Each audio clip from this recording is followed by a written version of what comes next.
नमस्कार, आदाब, सत श्री अकाल और अस्सलाम वालेकुम। मैं हूं मोहम्मद अहमद काज़मी, लेकर आया हूं आपका पसंदीदा हर फ्राइडे में देखे जाने वाला प्रोग्राम साउथ एशिया पर नजर सैयद अली मुश्तबा के साथ। इस प्रोग्राम की खूबी यह है कि हफ्ते भर की तमाम खबरें भारत के पड़ोसी मुल्कों की इसमें आ जाती हैं और काफी गहराई से चर्चा हो जाती है। सैयद अली मुश्तबा साहब चेन्नई में रहते हैं, सीनियर जर्नलिस्ट हैं, राइटर हैं और एमजीआर यूनिवर्सिटी में पॉलिटिकल साइंस पढ़ाते हैं और इन साउथ एशिया के मुल्कों में पत्रकारों से और कई सोशल एक्टिविस्ट से, मुख्तलिफ लोगों से आप राब्ते में भी रहते हैं। बहुत सी खबरें काफी तफसील और गहराई के साथ वो हमें बता पाते हैं। आज हम जिन खबरों पर बात कर रहे हैं वो शुरू करेंगे अफगानिस्तान से। अफगानिस्तान और रूस के बीच में कुछ नजदीकियों की खबरें हैं। उसके साथ साथ तालिबान हर हफ्ते तकरीबन ऐसा महसूस होता है कि तालिबान अपनी सरकार को मनवाने और अपनी तरक्की को आगे बढ़ाने की कोशिशें काफी तेजी से आगे बढ़ रहे हैं उस सिलसिले में। उसके अलावा international, so called international community, जो यूनाइटेड नेशन, मैं तो अक्सर कहता हूं कि यूनाइटेड नेशन का हेडक्वार्टर न्यूयॉर्क में है और उसकी ज्योग्राफी जो है वो उसको हमेशा उसको इन्फ्लुएंस करती है। तो कई बार तो ऐसा लगता है कि यूनाइटेड नेशन से कुछ ऐसी बातें आती हैं जो सीधे अमेरिका उसे डिक्टेट करता है, उस पर भी हम बात करेंगे। उसके अलावा हम जाएंगे पाकिस्तान में पिछले दिनों इमरान खान के सपोर्टर्स ने इस्लामाबाद में जो एक बहुत बड़ी रैली की, वो बहुत ही खतरनाक किस्म की थी। एक हमारे अच्छे जानने वाले यूट्यूबर हैं ईसा नकवी, रावलपिंडी में, इस्लामाबाद में ही रहते हैं। वो जिस तरह से मैं उनकी लाइव कवरेज देख रहा था, वो रावलपिंडी से इस्लामाबाद पहुंचने के लिए अलग अलग जुगाड़ों से रास्ते तलाश करते करते वो उन रास्तों से पहुंच रहे थे। यानी रास्ते पूरी तरह से बनते तो वहां सियासत में क्या उबाल आ रहा है। और उसमें दिलचस्प बात यह थी कि अमेरिका की तरफ से कहा जा रहा था कि ये डेमोक्रेटिक राइट है, इनको प्रोटेस्ट करने दिया जाए, और वहां की शहबाज शरीफ सरकार उन्हें रोकने की तमाम कोशिशें कर रही थी। तो ये सियासत में क्या कोई बड़ी तब्दीली आने वाली है, उसे हम समझेंगे। उसके बाद हम बांग्लादेश से भी खबरों की तरफ जाएंगे। वहां पर एक हिंदू मजहबी रहनुमा को गिरफ्तार किया गया है। उसके बाद भारत और बांग्लादेश के बाद बीच में एक तरह से फिर रस्साकशी का सिलसिला शुरू हो गया। म्यांमार से भी बहुत ही दिलचस्प खबर आ रही है रोहिंग्या वाले मामले में। वहां जो इस वक्त फौजी सरबराह जो हुकूमत चला रहे हैं, उनके खिलाफ इंटरनेशनल क्रिमिनल कोर्ट में कोई कार्रवाई शुरू हो रही है, उस पर भी बात करेंगे। और नेपाल और भारत के रिश्तों के सिलसिले में भी कुछ ताजा खबरें आ रही हैं। सैयद अली मुश्तबा साहब, वेलकम है आपका। मीडिया स्टार वर्ल्ड को आप समय देते हैं, उसके लिए बहुत बहुत शुक्रिया। आप ये बताइए कि अफगानिस्तान और रूस के बीच में क्या कुछ हो रहा है। ऐसा लगता है कि अब अमेरिका को फिर पीछे पछाड़ करके रूस वहां अपनी, या तो कहिए इन्फ्लुएंस बढ़ा रहा है, मुदाखलत बढ़ा रहा है, या दोस्ती बढ़ा रहा है, क्या कुछ है? जी काजू साहब, मेरे सामीन को मेरा आदाब, सत श्री अकाल और अस्सलाम वालेकुम। आज हम लोग फिर से तालिबान की चर्चा कर रहे हैं, इस्लामिक एमिरेट्स ऑफ अफगानिस्तान। तो अभी जो ताजा खबर है वो ये है कि रशिया ने जो है वो तालिबान सरकार को, या मतलब इस्लामिक एमिरेट्स सरकार को, अपने बैन लिस्ट से जो है वो मतलब हटाने की कार्रवाई शुरू कर दी है। ये जो खबर है ये पीछे भी मतलब आ चुकी है, हम लोग भी जो है इसको इसमें मतलब अपने प्रोग्राम में शेयर किया है। अब ये जो खबर है ये डायरेक्ट क्रेमलिन से जो है वो आई है, जो कि वहां का राष्ट्रपति भवन है, और उनके जो स्पोक्समैन है उनका नाम है डिमित्री पेस्कोव। इन्होंने जो है मतलब स्टेटमेंट दिया है पुतिन साहब के हवाले से, कि पुतिन साहब ने कहा है कि ये पूरा जो मतलब बैन का जो हटाने के लिए एक प्रोसेस होता है, उसको पार्लियामेंट से गुजरना पड़ेगा और जो लीगल प्रोसीजर्स है उसको हटाना पड़ेगा। उसकी कार्रवाई हमने शुरू कर दी है और ये बहुत जल्दी जो है ये कार्रवाई कंप्लीट होने वाली है। उसके बाद जो है रशिया जो है वो डायरेक्टली मतलब अफगानिस्तान के साथ रिश्ते जो है वो अपने और आगे मजबूत करेगा। और उन्होंने ये कहा है कि हम लोग जो है वो मतलब ये है कि हर एरिया में, हर सेक्टर में जो है वो अफगानिस्तान के साथ हम लोग काम करना चाहते हैं और जो अपने गहरे रिश्तों को गहरा करना चाहते हैं। ये जो फॉर्मल प्रोसेस है अभी उसमें जो टाइम लगेगा वो लगेगा, लेकिन यह है कि उसके बाद से जो है तो खबर एक तो यही आ रही है कि रशिया जो है वो अपना इन्फ्लुएंस अफगानिस्तान पे, उनका ये भी कहना है कि हमारा नेबरिंग कंट्री है अफगानिस्तान, तो हमारा तो मतलब हक बनता है कि उससे हम जो है रिश्ते गहरे करें।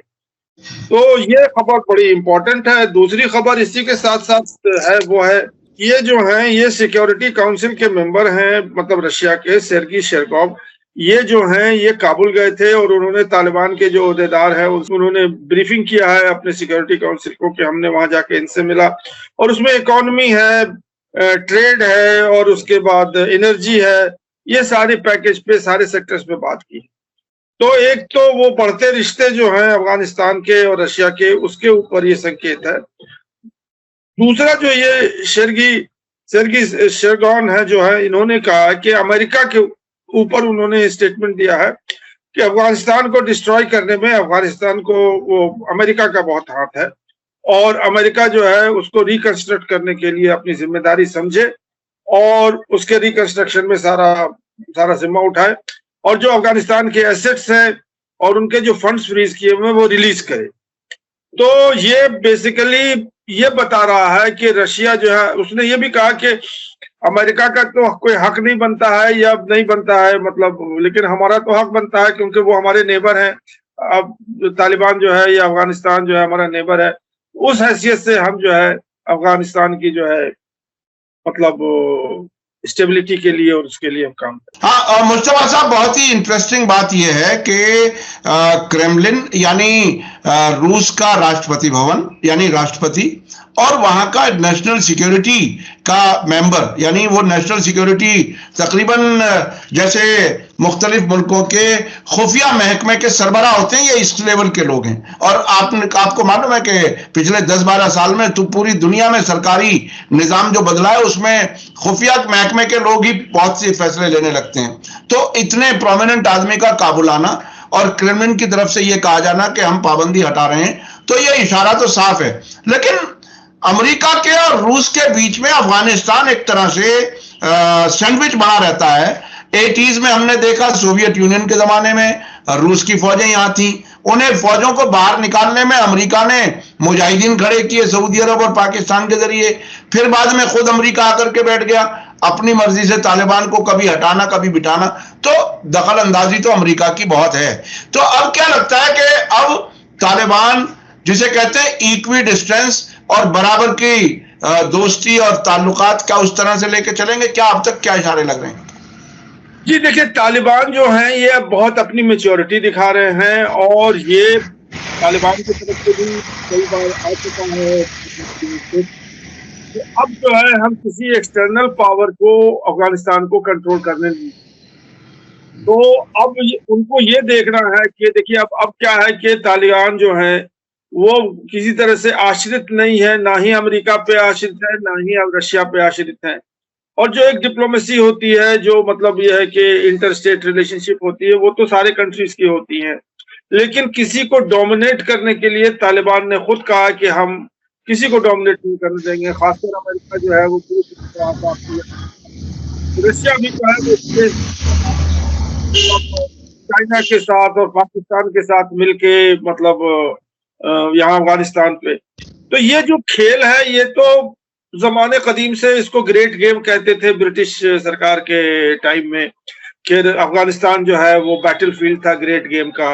एक तरफ जो है वो ब्रिटिश एम्पायर था, दूसरी तरफ जो है वो जार एम्पायर था वहां रशिया का। तो अब ये फिर जो बातचीत हो रही है आज 2024 में, ये इन्फ्लुएंसेस की बात है। अब कौन ज्यादा इन्फ्लुएंस करेगा, रशिया ज्यादा इन्फ्लुएंस करेगा कि अमेरिका ज्यादा इन्फ्लुएंस करेगा? तो अब ये जो है अनरिजॉल्व इशू है, वो सारी कंट्रीज चाहते हैं कि हम जो है मतलब अफगानिस्तान पर हम जो है अपना इन्फ्लुएंस बढ़ाएं, लेकिन जो मेन इन्फ्लुएंस बढ़ाने वाले लोग हैं वो तो मतलब वो बिकेंगे नहीं। अगर तालिबान नहीं बिकेंगे तो जाहिर सी बात है कि वो चलेंगे अपने रास्ते पे। ये लोग नहीं आना है वो तो रोक नहीं सकते हैं, बल्कि तालिबान चाहती है कि पूरी दुनिया से हम अपने रिश्ते बढ़ाएं और उसको हम आगे बढ़ाएं। तो ये खबर है। अच्छा, अब यूनाइटेड नेशन की तरफ से तालिबान पर कोई एक इल्जाम लगाया गया, जैसा कि मैंने शुरू में ही कहा था कि यूएन और यूएस जो है वो कभी कभी बिल्कुल एक जैसे फैसले करते हैं। क्या कुछ है, क्या इल्जाम है? जी देखिए, यूनाइटेड नेशन के वो तो पुराने सेट 3-4 उनके डिमांड हैं, और वो अमेरिका के डिमांड हैं और यूनाइटेड नेशन के डिमांड है। उसमें एक डिमांड जो है, वो चारों डिमांड मैं बता देता हूँ तालब अपने सामाइन को। एक तो उन्होंने कहा, उनका डिमांड है कि विमेन का जो है वो आप एम्पावरमेंट कीजिए और ये कीजिए और विमेन को जो है लेके आइए, वो सारी चीजों को मालूम है। दूसरा उन्होंने कहा है कि वो इंक्लूसिव सरकार बनाइए, और मतलब जो नदर्न अलायंस है उधर हजारा और जो लोग सब है शिया, उनको जो है गवर्नमेंट में दीजिए। तीसरा उनका यह है कि टेररिज्म पे कंट्रोल कीजिए। और चौथा जो है वो ये है कि जो पॉपी कल्टीवेशन है, जो कि अफीम की कल्टीवेशन है, इस पे रोक लगाइए। तो ये जो खबर अभी है, ये अफीम की खेती के ऊपर है, जो कि दुनिया में पाकिस्तान अफगानिस्तान मशहूर है। वो गोल्डन क्रिसेंट कहलाता है, वो ईरान से और फिर ईरान से आगे जो है वो टर्की पहुंच जाता है, और नशेआवली दवा जो है पूरे यूरोप में और अमेरिका में सप्लाई होती है। तो ये तो जमाने कदीम की कहानी है। लेकिन अभी जो यूनाइटेड नेशन ने कहा है कि उनकी जो रिपोर्ट के मुताबिक 30% जो है वो पॉपी की कल्टीवेशन इंक्रीज हुई है अफगानिस्तान में, जिसके लिए उन्होंने कहा तालिबान को कि इस पर आप रोक लगाइए और इस पर लगाम लगाइए। तो जो यहाँ के अब्दुल मतीन यानी उन्होंने उसकी खंडन की है। उन्होंने कहा कि बिल्कुल बेबुनियाद खबर है, बिल्कुल मतलब वाहियात खबर है। पहली तो इसकी बात इसलिए खंडन करता हूँ कि इस्लामिक रिपब्लिक अफगानिस्तान जो है, इस्लामिक अमेरिका, इसका जो आधार है वो शरिया लॉ के ऊपर है, और हम लोग शरिया को मानते हैं, और शरिया के अंदर जो है नशेआवर दवा या नशीली पदार्थ, इसका कोई जगह ही नहीं है, वो हराम है। तो हम उसको कैसे बढ़ावा दे सकते? तो ये जो हमारी तरफ से, और हम कोशिश कर रहे हैं कि उसको ज्यादा जो है उन्होंने कम करें। उन्होंने फिर आंकड़ा दिया है कि मतलब यहाँ हमने ये रिड्यूस कर दिया, वहां हमने ये रिड्यूस कर दिया, और 2021 से जब वो आए हैं तब से लेकर के अभी तक जो है उन्होंने ओपियम के ऊपर जो है वो मतलब कंट्रोल करने की कोशिश किया है, खेती डिस्ट्रॉय किया है, उन्होंने ये किया है। अब उसमें एक साहब और आ जाते हैं जिनका नाम है बड़ा ज़ल्म अफगान यार।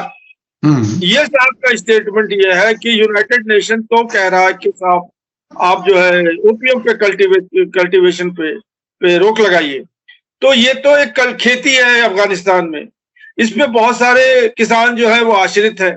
इसको अगर हम डिस्ट्रॉय मानने के लिए भी कर लेते हैं, इसको हम डिस्ट्रॉय कर देते हैं, तो फिर हम किस बात की खेती करेंगे, किस चीज की खेती करेंगे? ये जो उनका आर्गुमेंट है कि हमें जो है ऑल्टरनेटिव एग्रीकल्चर का मतलब आप स्कीम बताइए या क्या हम खेती करें, उसको सपोर्ट कीजिए और उसको जो है ये करें ताकि जो फार्मर्स हैं वहां पे वो उस तरह की खेती करने लगे। अब उसके साथ साथ उन्होंने ये कहा कि सिर्फ काबुल के अंदर जो है वो 3 टन सॉलिड जो ओपियम है उन्होंने डिस्ट्रॉय किया है, और 22,000 जो है वो लीटर्स लिक्विड ओपियम जो है उन्होंने डिस्ट्रॉय किया है। तो उन्होंने कहा कि हम तो मतलब जो तालिबान और जितना कंट्रोल हमने किया है उतना पिछली कोई सरकार जो अमेरिका की 20 साल की सरकार थी वो भी नहीं कर सकी थी, और तो जो है वो ओपियम कल्टीवेशन के अगेंस्ट में। तो उन्होंने खंडन किया है यूनाइटेड नेशन के आंकड़े का। जी अच्छा, अब मैं चलना चाहता हूँ पाकिस्तान की तरफ। पाकिस्तान से बहुत ही शदीद टकराव की खबरें थी पूरे संडे में। तो ऐसा लग रहा था कि जैसे वहां कोई बहुत ही एक मैदान जंग, डी चौक जिसे कहा जाता है इस्लामाबाद में, वहां लोग इकट्ठे हुए और धरना देने की बात थी, और बुशरा बीबी वहां पहुंच रही थी। क्या कुछ है ये?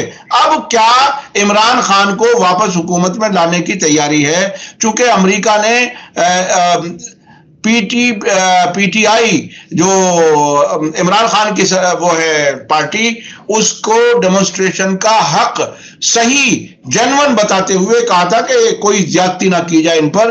तो ये अमेरिका की तरफ से जो इशारे आ रहे हैं ये बड़े कंफ्यूज कर रहे हैं। क्या शहबाज शरीफ उनके काम नहीं आ पा रहे? क्या फिर से इमरान खान को लाना चाहेंगे? इमरान खान से जेल में भी आके मिले थे अमेरिकी एक अफसर, आपको याद होगा कुछ महीने पहले। क्या खेल अब किस तरफ जाने वाला है? देखिए, ये एक प्रोटेस्ट था, पहले खबर पे ही बने रही है, उसके बाद फिर जो भी एनालिसिस होगा। खबर ये है कि संडे के दिन जो है वो पीटीआई ने जो है वो प्रोटेस्ट का पहले से ऐलान कर दिया था कि वो इस्लामाबाद पे प्रोटेस्ट करेंगे। और प्रोटेस्ट इसलिए करेंगे कि वो चाह रहे हैं कि इमरान खान को जो है रिहाई कर दे, और जेल से जो है निकाल दे। 1 साल से ज्यादा हो चुका है इमरान खान को बंद हुए वहां अडियाला जेल में, जो कि रावलपिंडी में है। तो इसके लिए बहुत जबरदस्त मुजाहरा हुआ, और मुजाहरे की ये शिद्दत थी कि जो सिक्योरिटी फोर्सेस हैं, आर्मी है, और इन लोगों ने पूरा इस्लामाबाद को सील कर दिया था, और टैंकर जो होते हैं, जो शिप के टैंकर होते हैं, वो लगा दिए थे ताकि कोई आदमी अंदर नहीं आ सके। और लेकिन इन सबको वो क्रॉस करते हुए किसी तरह से प्रोटेस्टर जो है वो अंदर आ गए। उसके बाद वहां पे गोलियां चली हैं, उसमें 6 लोग जो है वो हलाक हो गए हैं, और 1000 से ज्यादा जो है लोग जो है वो अरेस्ट हुए हैं इस पूरे। और ये पूरा प्रोटेस्ट, जो खास बात ये है कि अब बुशरा बीबी जो है वो फिर बाहर आ गई, और अब वो जेल में नहीं है, और उन्होंने ये प्रोटेस्ट लीड किया है, और उन्होंने कहा कि मतलब इमरान खान को जो है वो बाहर निकालिए, और उनको फिर से जो है उनके जो हक हैं वो सब बहाल कीजिए और ये कीजिए। तो अब ये जो कहानी है वो यही कहानी चल रही है, जो मेरे समझ में आ रहा है कि अमेरिका का कितना इन्फ्लुएंस है या नहीं है, जो वहां के लोग वो समझ रहे हैं, लेकिन कोर्ट जो है वो अलाउ कर रही है कि ये प्रोटेस्ट कर सकते हैं। ये बड़ी बात है। दूसरी बात है कि जो लोग वहां पे प्रोटेस्ट कर रहे हैं वो कमिटेड हैं इमरान खान को बाहर निकालने के लिए, और उनको फिर पॉलिटिक्स। तो ये जो है सरकार में, और जो पीटीआई की जो काडर है, या पीटीआई का जो लोग हैं, तो उनकी एक गवर्नमेंट जो है वो नॉर्थ वेस्ट फ्रंटियर में भी चल रही है पीटीआई की, और उनका जो है इंफ्लुएंस तो वही है, और जो पुराने किस्से है इलेक्शन रिगिंग का और वो सब तो चल ही रहा। लेकिन ये जो सब जो हमें समझ में आ रहा है कि पीटीआई को रेलेवेंट करने के लिए, इमरान खान को रेलेवेंट करने के लिए ऐसा कि वो जो है गुम हो गए हैं और बिल्कुल सियासत से बाहर हो गए हैं। तो वहां पे लोग हैं जो कि मतलब इमरान खान को 1 साल के बाद तक जो है वो सपोर्ट कर रहे हैं। ये बड़ी खबर है, क्योंकि वो IMF और यहाँ वहां से तो लोन मिल गया है, इकोनॉमी की कुछ हालत भी सुधर गई है। लेकिन मेन जो इशू है कि क्या इमरान खान को वो इसी तरह से जेल में बंद रखेंगे या उन्हें निकालेंगे, इसकी कोई बात नहीं है। आर्मी वाले ने कहा कि हम तो कोई बात नहीं करेंगे, इमरान खान ने भी कहा कि हम भी कोई बात नहीं करेंगे किसी आर्मी केस से। तो ये जो लॉक जाम चल रहा है ये कब तक चलेगा, कब तक? अब वो एक के बाद जो है उन्हें बेल हो रहा है इमरान खान को, जो सारे केसेस है वो सारे केसेस जो है वो फ्लिमसी केसेस है, लेकिन अभी भी 150 केस जो है उनके ऊपर लदे हुए हैं, जिसको एक के बाद वो एक छुड़वा रहे। तो ये बड़ा इंटरेस्टिंग सिचुएशन है वहां पाकिस्तान में। एक तरफ तो शहबाज शरीफ की सरकार जो है वो एक सरकार है जो चल रही है अमेरिका के और आर्मी के हिसाब से, दूसरा जो है वो प्रोटेस्ट में वहां चल रहा है जो कि पॉपुलर लीडर है। ये इमरान खान की पॉपुलैरिटी बताती है कि 6 लोग जो है वो मर जाते हैं इमरान खान के नाम पे, तो मतलब कौन अपनी जान दे देगा एक किसी लीडर के नाम पे। ये बड़ा मतलब दिलचस्प खेल है कि इमरान खान का क्या होगा। ये जो पूरा प्रोटेस्ट है वो इसी के ऊपर है कि इमरान खान का क्या होगा। जी, क्या होगा इमरान खान का, क्या होगा, ये बहुत ही अहम है। अच्छा, बांग्लादेश से क्या खबर है? बांग्लादेश बार बार जिसे कहते हैं कि गर्म खबरों का सिलसिला है, और भारत और बांग्लादेश के बीच में अभी कुछ जिसे कहते हैं कि नॉर्मल रिश्ते बनते हुए नजर नहीं आ रहे। अभी ताजा एक हिंदू धर्मगुरु को वहां पर गिरफ्तार कर लिया गया, वो क्या कुछ है, उसकी गिरफ्तारी की वजह क्या थी, थोड़ा सा अगर उस पर भी कुछ बताया जा सके तो। देखिए, वहां पे एक धर्मगुरु हैं, उनका नाम है चिन्मया कृष्णा दास, और ये 39 ईयर्स ओल्ड, और ये उभर के अभी आए हैं हसीना वाजिद के मतलब बाद 5 अगस्त 2024 के बाद ये उभर के आए हैं, एक नेता बन के आए हैं, और ये बात कर रहे हैं माइनॉरिटी राइट्स की, और उन्होंने 4-5 पॉइंट दिए हैं यूनियन सरकार को, जिसमें वो माइनॉरिटी की हिफाजत के लिए और उनके प्रोटेक्शन के लिए वो डिमांड लेके आए हैं कि उनके साथ ये हो रही। अब चिन्मया कृष्णा दास जो हैं, ये इनके ऊपर इल्जाम है, वो इल्जाम ये है कि अभी पीछे जो ये चीटा गांव में कोई मतलब हिंदू धर्म का कोई पीठ है जिसके ये सरबराह है। जैसे इसको समझने के लिए हमारे योगी आदित्यनाथ जो है वो गोरखपुर के जो मठ है उसके वो सरबराह है, उसी तरह से चीटागांव में कोई मठ है या किसी तरह की कोई चीज है धार्मिक जगह, उसके ये सरबराह हैं और ये उभर के आए हैं हिंदू लीडर बांग्लादेश। अब इनका किस्सा ये है कि अभी ये जो हसीना वाजिद के बाद जो प्रोटेस्ट हुआ था, तो इसमें मानिए ना मानिए कुछ हिंदू धर्म के लोगों के ऊपर ज्यादतियां भी हुई थी। इसको यूनिट सरकार ने कहा कि ये पॉलिटिकल वेंडेटा था, ना कि रिलीजियस प्रोसिक्यूशन। जो हिंदू धर्म के लोग थे वो हसीना वाजिद के सपोर्टर थे और दूसरी तरफ जो है वो इस्लामिक कट्टरपंथी के सपोर्टर थे, बीएनपी के और जमात इस्लामी के। तो इनका क्लैश था, ये हिंदू मुसलमान का क्लैश नहीं था। अब इसको जो लोग हैं वो हिंदू मुसलमान का क्लैश बनाते हैं, जिसको वो खंडन करते हैं जो यूनिट सरकार है। अब ये चिन्मया जो कृष्णा दास है, ये पहले जो है वो इस्कॉन जो एक इंटरनेशनल ऑर्गेनाइजेशन है, वो श्री कृष्णा मतलब को वो आगे मानता है। उनकी अपनी कहानी है, वो जय श्री राम नहीं मानते हैं, वो जय श्री कृष्णा करते हैं। अब वो जय कृष्णा वाले बड़े हैं कि जय श्री कृष्णा वाले बड़े हैं। जी, मैं कहता हूँ जय श्री कृष्णा वाली एक कहानी मेरे साथ हुई थी। एक बार मैं बंबई देर रात एयरपोर्ट पे उतरा, तो वहां नजदीक में होटल वाले ने किसी ने मुझे होटल का ऑफर कर दिया। मैं ज्यादा जानता नहीं था शहर के बारे में, तो वो इस्कॉन वालों का होटल था। तो सुबह में फोन उठाया तो जय श्री कृष्णा से ही हेलो उनकी होती है। जी हाँ, बिल्कुल। नहीं तो ये उसका है, लेकिन अभी जो ताजा खबर है कि वो इस्कॉन को छोड़ दिया उन्होंने कई 1-2 साल पहले। अब वो बाकायदा हिंदू धर्म के जो हैं, अब उनके ऊपर इल्जाम क्या है? इल्जाम उनके ऊपर ये है कि अभी जो प्रोटेस्ट हुआ था हिंदू समाज का और हिंदू जो माइनॉरिटी है वो रोड पर आ गए थे। और ये भी बता दें कि हिंदू जो हैं वो बांग्लादेश में सिर्फ 6% है और 6 से 8% का आंकड़ा बताया जाता है, लेकिन लोग कहते हैं कि 5 से 6% ही हिंदू हैं बांग्लादेश में। तो अब इनकी नुमाइंदगी करने के लिए ये कृष्णा साहब जो हैं, जिनमें कृष्णा दास जो है ये आए थे, उन्होंने उस प्रदेश में बांग्लादेश के फ्लैग को फाड़ दिया। वो कहां पर? चीटागांव। अच्छा। इस पे जो है वो बांग्लादेश के फ्लैग को इन्होंने फाड़ दिया था और फाड़ने के बाद भगवा झंडा जो है उसके ऊपर लहरा दिया। पर देशद्रोह का मुकदमा उनके ऊपर है।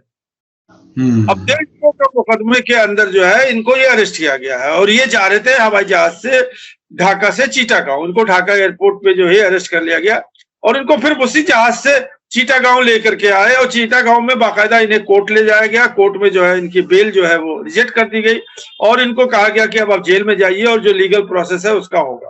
उसमें जो है प्रोटेस्ट हुआ चीटागांव में। एक लॉयर जो है वो मर गया। एक इतना सपोर्टर जो था वो लॉयर था, वो मर गया, जिसके लिए यूनिट साहब ने मतलब उसका मतलब उसमें चिंता व्यक्त की है और उसका कहा। अब यहाँ पे जो खबर है वो ये है कि हिंदुस्तान की जो MEA है, मिनिस्ट्री ऑफ एक्सटर्नल अफेयर्स, इसने इसके ऊपर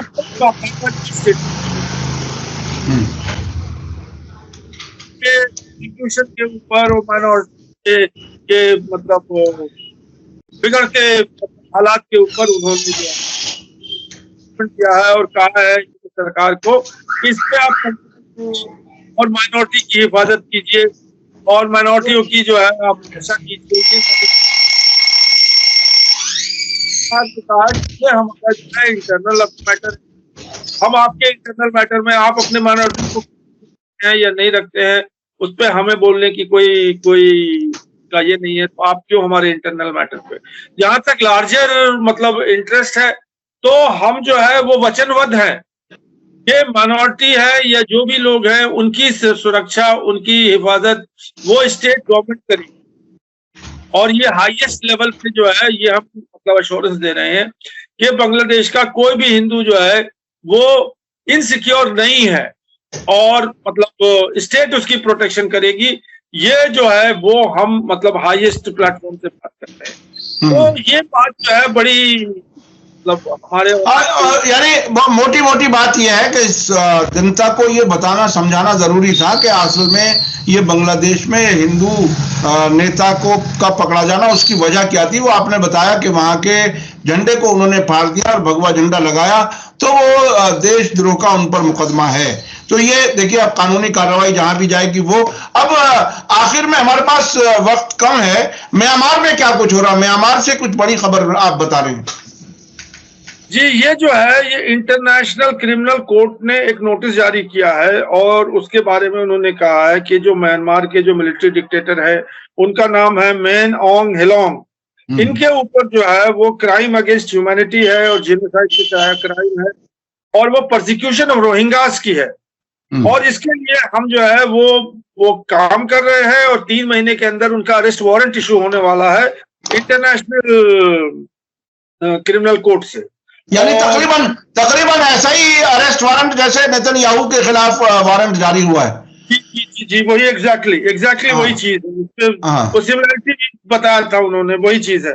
क्योंकि 7,20,000 जो है वो रोहिंग्यास को म्यांमार से भगा दिया है इस मिलिट्री डिक्टेटर ने, मतलब अपनी जगह छोड़ने के लिए, और ये सब पूरी दुनिया में, बांग्लादेश में और कहाँ जो है वो पनाह गुज़ीर है। और ये 3 मेंबर जज जो है वो डिसाइड कर रहे हैं इसके ऊपर, और उन्होंने कहा कि इसमें जो है 2 से 3 महीने लगेंगे, जबकि अरेस्ट वारंट जो है इशू हो जाएगा।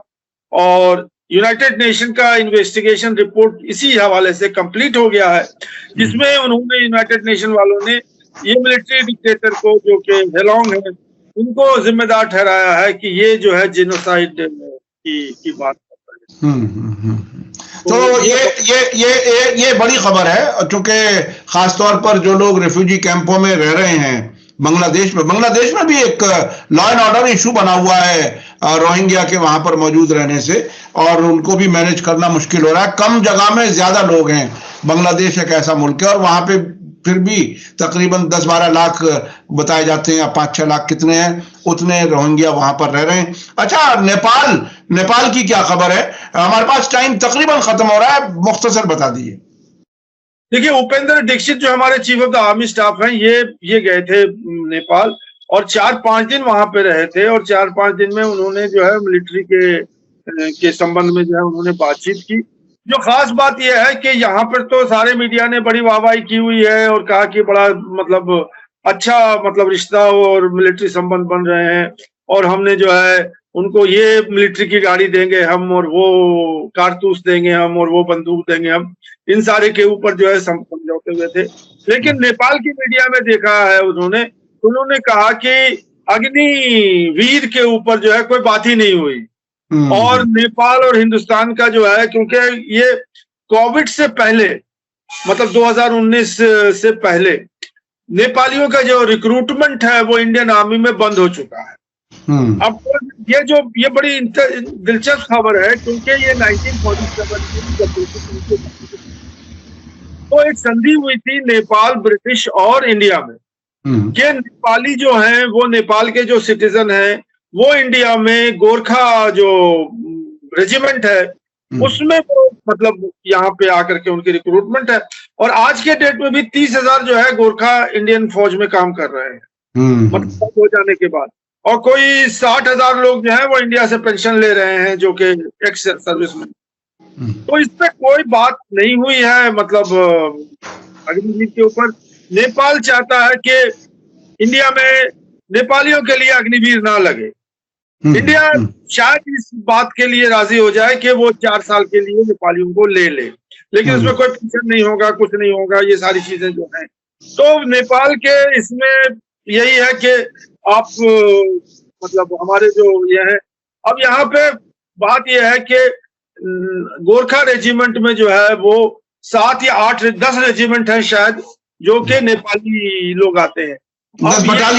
बटालियन या रेजिमेंट है ये। एक रेजिमेंट के अंदर कई बटालियन होते हैं, एक रेजिमेंट करीब 1,000 मतलब के आसपास लोगों को, तो 10,000 का होना चाहिए था। अब इंडिया जो है, जो यहाँ पे इंडियन जो नेपाली सिटीजन है, जो कि इंडिया के अलग अलग हिस्सों में है, देहरादून में है और हिमाचल में और उधर दार्जिलिंग में, नॉर्थ ईस्ट में, तो उनको वो ले रहे हैं क्योंकि इंडियन सिटीजन है, तो नेपाली है। लेकिन अब वो नेपाल के जो लोग हैं उनको कह रहे हैं कि आपको हम जो है वो नहीं लेंगे, क्योंकि आप फॉरेनर हैं। और यहाँ पे जो है ये फॉरेनर की बात नहीं है, इसलिए कि ये तो एक संधि थी। उन्होंने कहा कि इंडिया जो है उस संधि के ऊपर जो है ये 51 की संधि हुई थी 1947 में, उसमें ब्रिटिश भी जो है वो शामिल था, जो कि मतलब उस संधि के लिए कि नेपाल के जो लोग हैं और बहुत सारी फैमिलियां हैं जो कि इंडियन आर्मी के पेंशन के ऊपर अभी भी रह रही हैं, जो कि अब वो कहाँ जाएंगे, वहां भुखमरी आ गई है, उनके लड़के हैं, जनरेशन हैं। तो ये बड़ी खबर है। बिल्कुल बिल्कुल। मैं अपने दर्शकों को याद दिलाता हूँ कि नेपाल और भूटान ये दो मुल्क ऐसे हैं जो बिल्कुल भारत से लगे हुए हैं। भूटान तो तकरीबन 3 तरफ से घिरा हुआ है भारत से ही, तो इनके साथ हमारी डिफेंस की डील है और वो फौजी मामलात में वो हमारे ही साथ हैं और हमारे ही साथ एक तरह से डिपेंड भी करते हैं। तो ये अब ये अग्निवीर जो बीजेपी आरएसएस सरकार लाई है उसके बाद कुछ नाराजगियां नेपाल, मुझे याद है नेपाल ने उस वक्त भी नाराजगी जाहिर की थी जब नोटबंदी की थी मोदी जी ने, करोड़ों रुपया वहां पर फंसा हुआ रह गया और नहीं बदला जा सका।